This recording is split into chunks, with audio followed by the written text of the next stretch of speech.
городе Дубай с 23 по 27 ноября в Арабских Эмиратах состоялся конкурс, а именно игры Всемирного пифийского комитета.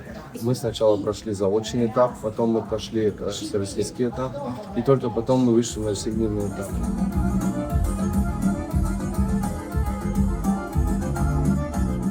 Мы решили взять за основу очень сильную сюжетную линию и вместе с Назир Шаном старались показать наш танец от истоков. А мне хотелось показать за 5-6 минут мини-спектакль такой, немножко окунуться во время, когда наша молодежь по вечерам вышивали, играли в игры, танцевали.